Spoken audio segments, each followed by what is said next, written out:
Mercedes had high hopes for their upgraded performance in the Monaco GP, expecting significant gains on the high-downforce circuit.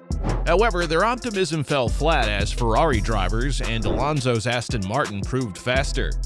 Despite the ongoing excitement and a warning from Wolff that Monaco wouldn't provide an accurate gauge of the upgrade's impact on the struggling challenger, Mercedes' lackluster performance and difficulties in maneuvering through low-speed corners raised the question: will they shift their focus to 2024 after neglecting the development path for the last 18 months?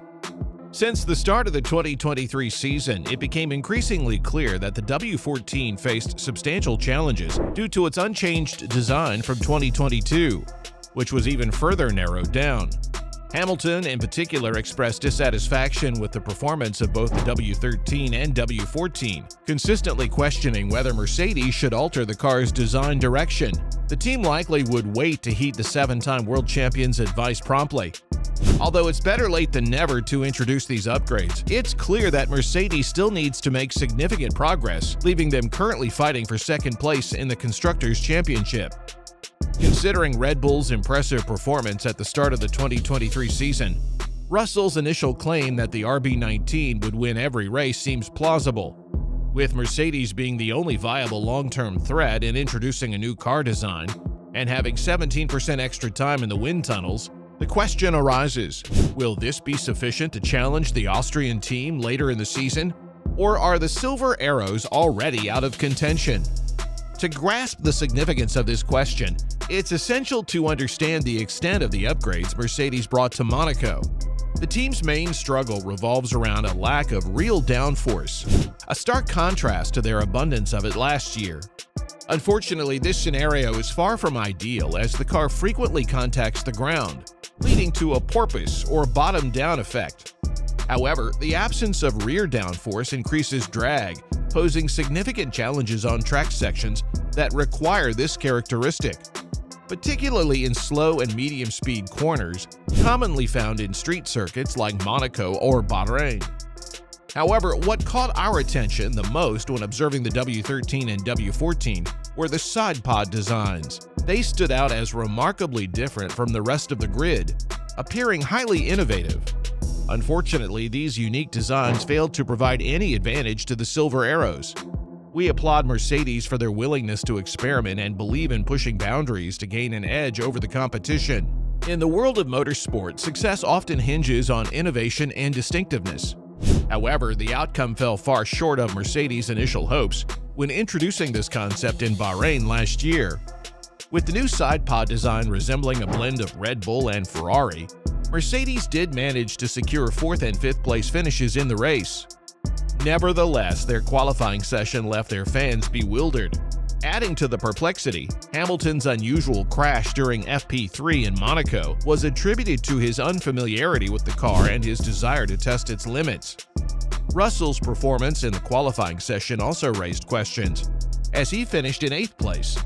He attributed this to overdriving the car, implying that merely introducing upgrades may not be sufficient for the vehicle to perform well if the driver lacks a comprehensive understanding of how the car will behave going forward. Reflecting on his qualifying mishap, Russell said, "I was close to the Ferrari and Fernando, and I pushed too hard in an attempt to gain an advantage. Unfortunately, I ended up going slower and I paid the price for overdriving. Naturally, I feel disappointed. At the same time, I would have regretted not giving the extra effort had I secured 4th or 5th place on the grid. It's always disheartening when you know there was more potential." He further explained, "However, we intended to eliminate certain possibilities. The side pod modifications inspired by the Red Bull concept didn't bring any noticeable performance gains. The real magic lies beneath the car's floor. Nonetheless, we needed to investigate and rule out this avenue. We have accomplished that now, and it's time to move forward." While Russell and Hamilton maintained that the car's performance in Monaco wasn't bad and that they immediately felt the impact of the upgrades, an intriguing aspect to the story that often eludes our direct observation, the car's floor, Perez's car was raised so high that rivals could have quickly inspected its floor and taken notes. Official reports indicate that the structure of the RB19's floor was incredibly intricate, requiring significant time and expertise to replicate such a masterpiece. What remains unclear to the other engineers in the paddock is how Red Bull constructed such a remarkable floor in the first place. If one cannot comprehend the intricacies of developing a base capable of generating substantial downforce, then one lacks a solid foundation. We witnessed a similar scenario last year with Aston Martin when they unveiled their Challenger in Barcelona. Their exterior closely resembled that of the RB18, yet the displayed results were, to put it mildly, disappointing.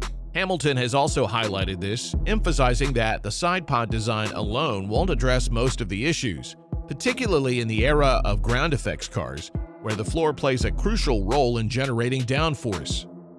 Now, as the W14 gradually takes its final form for the remainder of the season, where does the problem lie? The team's primary concern is understanding the car's performance. However, the 18-month development detour in the wrong direction has taken its toll on the team. Uncertainty looms over whether Mercedes possesses the necessary capabilities to compete in 2023.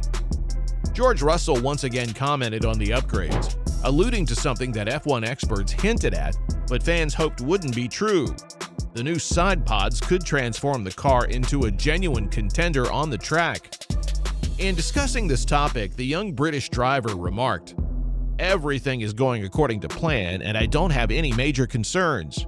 We've introduced significant upgrades to the car, including an aero package and new suspension, and they are performing as anticipated. I have confidence that the car will deliver the performance we expect in Barcelona, and hopefully will make a modest leap forward." However, it's important to note that Aston Martin has also brought upgrades, and the entire field is progressing. Sometimes you must stay true to your beliefs and build upon your foundations, as it can be the best course of action. Mercedes must remain acutely aware that teams like Aston Martin and Ferrari, which have diligently developed their cars in the right direction, will also bring significant upgrades in the upcoming races, including Barcelona. Ferrari in particular is adopting a more competitive aerodynamic approach with the SF23, incorporating side pods resembling those of the RB19. This substantially threatens the second position in the Constructors' Championship. I don't foresee any team replicating Red Bull's dominance this season, and the possibility of a rather monotonous season with Verstappen or Perez winning every race is indeed significant. However, there is something Mercedes could leverage to inject some excitement into the latter part of the season: their allocation of aero time. Lewis Hamilton and Russell are optimistic that their team's 17% increase in wind tunnel time, compared to Red Bull, will help narrow the gap and restore them to their rightful place at the front of the grid and atop the podium. However, currently there is a significant difference of around 0.6 of a second between the RB19 and the W14. In Barcelona, it is expected to reduce to around 3 to 4/10 of a second if the W14's upgrades perform as anticipated. Thus, we must patiently wait and observe whether Mercedes possesses the necessary capabilities to add excitement to the second half of the season. However, as things gradually take shape, it appears that Red Bull is in a league of their own, reminiscent of Mercedes' dominance during the turbo hybrid era. Should Mercedes abandon their current endeavors and shift their focus to the 2024 season? Share your thoughts in the comments below.